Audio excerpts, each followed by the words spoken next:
it's Amy from Ara Ara here for another episode of Kotaro Lives Alone. And I just want to say that I realized I've had friends for a crazy number of years who has never seen me cry. I have friends who think I'm a robot because I usually have no reaction to things. But here I am, here's the show that I'm watching that's given me tears for the entire world to see. Embarrassing, but yeah, that's where we're at, really. That's all I have to say. I don't really have much to comment on, so let's just get going. Pleased to meet you, madam. You must be Sir Kakeru's mother. What are you doing out there? That's Miss Yoshida's job. Leave it there and let's go. Are you Miss Yoshida? I sure am. I work here as the housekeeper. And I keep an eye on Kakeru while his parents are at work. Miss Yoshida, where are the snacks? And don't forget to put those toys away. Coming! Kotaro, are we there yet? We are almost there. Fine, but give me a piggyback ride. No, sir. You need to do this all on your own. Now you learn to fend for yourself by catching a fish. What? We can make fishing rods using chopsticks and string. What? You do it for me. You must. It is time to grow up. You've got a bite. Pull it in. What do I do? What do I do? Cease your screaming. It's so small. I was expecting a huge lobster or something. Sir Kakeru, you must stop relying so heavily on others. This is not a bad haul for your first time out. What are we gonna do with them? Cook them for our lunch. How come you know so much stuff? I have experience. We must make sure they are properly cleaned before eating them. Why can't we eat them without any cooking? Promise me you will never attempt to eat them raw. The animation in this moment looks like the menacing animation at JoJo's Bizarre Adventures. Or we can ask Miss Yoshida or my mom to make us something to eat. Imagine you're alone, no adults. What would you do? But I don't ever want to be all alone. You can learn to be strong and fend for yourself.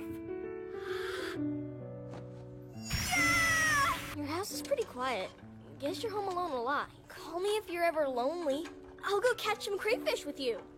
I would be forever in your debt. We were playing dodgeball in the yard today, and he wasn't clear on the dodging part of the game. That sounds about right.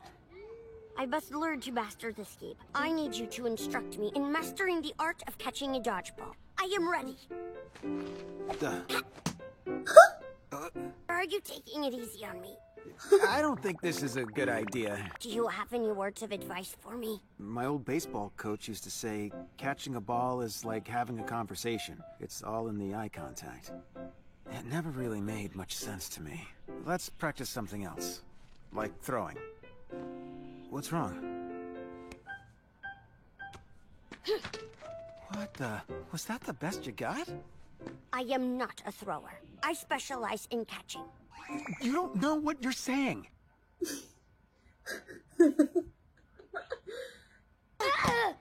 Kotaro, you have to dodge. Don't you know the rules? I'm starting to think Kotaro doesn't understand dodgeball. I am thwarted. Do you need to catch it? I mean, you could just try to get out of the way, right? Unacceptable. To dodge a ball thrown by a friend is to ignore that friend entirely. What?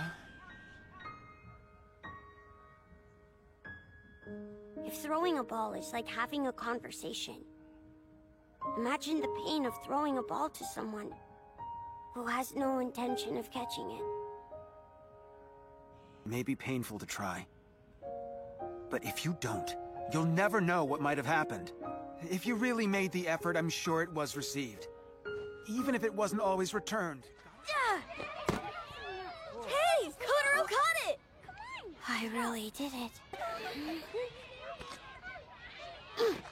That was way too easy to catch.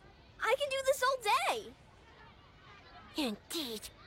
Hanbei, my friend, I wonder if you know when your birthday is. And what's up with the crown? We celebrated a birthday party in class today. The party wasn't for you, was it? Indeed, 'twas.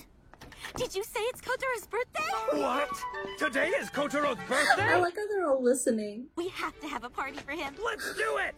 My kindergarten class already threw a party for me. What thin walls they have in this building. Celebrate as many times as you want.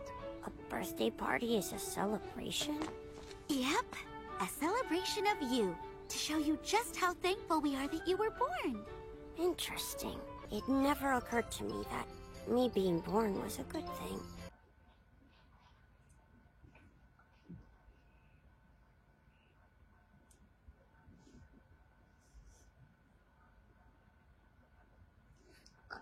Why that hit me? The way he delivered it. Did you know? Practicing daily by breathing into a plastic bottle can help double your lung capacity. That makes sense, but what are you practicing for? Simply, to ensure all of the wishes one makes come true, one must blow out all of their candles in a single breath. Yeah? But there won't be that many candles. You should be able to blow Then them there's out. the song. Huh? Happy birthday to you! Whoa.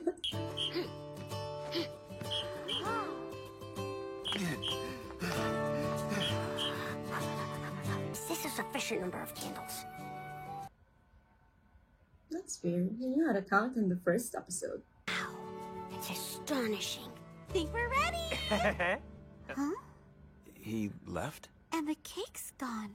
Oh, My deepest apologies, but I must borrow the cake for a short while. It is only fair that all of my friends get to celebrate. Yeah, you got to celebrate with his class already. Your very own surprise birthday party. I was not positive about your ages, so I brought as many candles as I could. Right then, let the party begin. Oh. Happy birthday to you! Happy birthday, dear Sir Hanbei! Sir Kanbei, to you! So sweet. I did it all in one breath. Oh. Today, we celebrate all of your birthdays. A party to honor each of you because I am glad you were born. Huh? Ah, I see. So precious. I'm glad that I can make all of you this happy. Kotaro! Here's the plan. We're running away. My mom keeps nagging. Get out of bed already. Don't forget to flush. I had it. What does one do when they are running away? We'll go as far as we want. And we'll be the ones in charge. We'll get into trouble and stay up late. I think that you should not take your family for granted. Oh, you don't get it. My mom would never let me buy this many snacks. Oh? Here you are, dear madam. You don't have a candy buying limit? You're lucky. I thought running away entailed going much further. Does it not involve riding on a train? We're not supposed to. My mom says it's not safe for kids to ride a train all alone. I can't believe we're out this late. Take that, Mom. Man, you are so lucky, Kotaro. I don't know what you're saying, kid. Takoya, sir, you should not envy my life. It is not something I would wish for. You don't even know how lucky you are. Forget it. It's late. I don't really want to sleep in the park tonight. How about we just go to my house then? I bet your mom and dad are super worried. Worried? Sure. The whole reason we ran away was to make our parents worry about us. The more they worry, the more they realize how important we are. My parents are away doing very important ninja training. So there is no one here to worry about me when I am late. Sorry, Kotaro. I think I'm gonna go home. There is no one to worry for me. Therefore, it will never be possible for me to run away. Hey, you! Where the heck have you been? Do you know how worried we all were? Oh. Dracarino. Apologies. I did not mean to worry you. Oh. Please tell me, why do you always appear uncomfortable and nervous whenever you are here? I fear there is something that you are not telling me. No, that's not the case, I promise. Lady Kobayashi, may I interest you in a beverage? Huh? What? Is that a beer? I am happy to see that you are feeling free to be your true self. Control yourself, boy. I would ask that you tell me where that money really comes from. You sure you want to know? Well, it comes from that extremely kind and generous benefactor.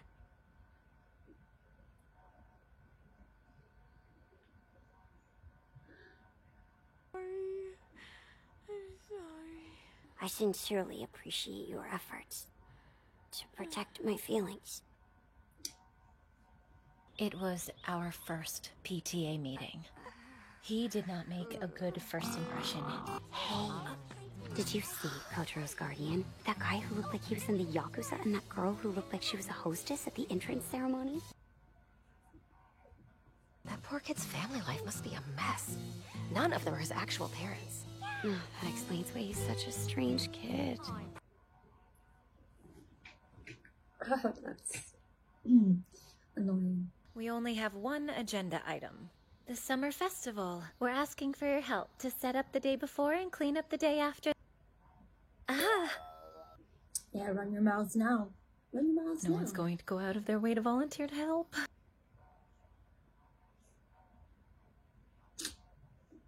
I can take care of some of this stuff. I think you might have just saved the whole festival. It's no big deal. I kind of just figured that's what I'm supposed to do as a guardian. What's this? Lady Mizuki. And Sir Tono. Even the convenience store clerk. And that's Sir Karino's editor. Mr. Karino, I just have to tell you, I think it's really sweet how much Kotaro's happiness matters to all of you. Sure, but at the end of the day, none of us are his parents. Wouldn't he be happier if they were, here with him? Sir Karino, thank you for all of your work today. Just get back out there and try to have fun with the rest of the kids, okay? I don't know exactly what their situation is, but I think Kotaro is lucky to have someone like Karino as his guardian. So, aside from being annoying, gossiping ladies, I think it's great that for the first kid, Kakeru, he had a great life lesson about being responsible for your actions and not to be spoiled. And not use every little convenience to be a concern of someone else. I mean, Kotaro took it in the sense that, okay, you have to be grown up, but that's basically it, right? Not being a nuisance. It's just sad to me, though, that although this kid learned a great life lesson, which he probably never would have learned in his life, or probably would have learned really, really late in life. I'm just sad that he had to learn it through the expense of Kotaro's life. Because let's face it, if Kotaro didn't go through whatever he went through, then he wouldn't have had a friend that would have told him, you need to fix your act, bro. You know, like, he would have gone through this life completely different. And this... It's just sad, but that because of the suffering that Kotaro experienced, he was able to get rid of this bad habit very, very early on, at a very early age of his life. And again, this is something he had to learn just once. Like, this was a life lesson for him. Like, okay, let's let's fish, and then let's cook what we fished for afterwards. And you know what? And then he learned, like, oh, it's not that bad being responsible. Life lesson. But for Kotaro, that's his reality. That's the life he has to face every single day. It's not just a simple life lesson. And this is something that he has to deal with for the rest of his life. And let's not forget, Kotaro is 4. Well, he's 5 now because he celebrated the birthday with the cats. I love that again. So it shows that Kotaro doesn't just other people's feelings first. He also cares. He's a very sensitive one. He cares even like for every living being that's around him, even if it's animals, you know, like if my life is something to be valued, your life as a cat, as my friend, he called them his friends, is something that should be valued too. And that was very, very cute. And I just want to point out how everything just means everything to Kotaro. Again, like how every small action is a big deal to him. Even if it's a simple game of dodgeball, even if it's a birthday, even if it's something very minuscule, like not taking a shower. It's not an overreaction. It's not being over dramatic. He just doesn't want to burden anyone around him. What else was in this episode? The running away episode. I want to share. Back in uni, I had to do a short film. And in that short film, I had two kids run away from home. They got on a bus, went to another city, and like camped in some open field. And yeah, a lot of the feedback that I got back then was that like, oh, this is pretty unrealistic, you know, because these are kids, like they can't get on the bus alone. And here I am watching this 4-year-old live his own life right now, you know, like it's an entire life. He cooks, he cleans. So, you know, I just wanted to say that you gotta accept some things to appreciate art, okay? Yeah, it was a really great episode. It showed as well how Karino is starting to also be responsible, because let's not forget the very first episode, he was just bumming around. He was like, okay, I'm a great artist. I won an award. I don't need to take a shower. I don't need to do this and that, making excuses like it's winter. But here he is now, you know, being responsible. And yeah, we're not only seeing the growth of Kotaro, we're also seeing, again, like I think I mentioned this in the previous episode, where we're not just seeing the perspective of one kid, we're also seeing the lives of the people around him. And we are now seeing Karino's growth as an adult as well. So yeah, that's basically it for this episode. Again, this is Amy from Ara Ara. Don't forget to follow us at our socials at Ara Ara Podcast. And you can follow me as well at Hasta La Vista Amy. I don't know why I have a hard time saying that every single time. But yeah, that's it. I'll see you guys next time for the next episode. Bye! Ara Ara.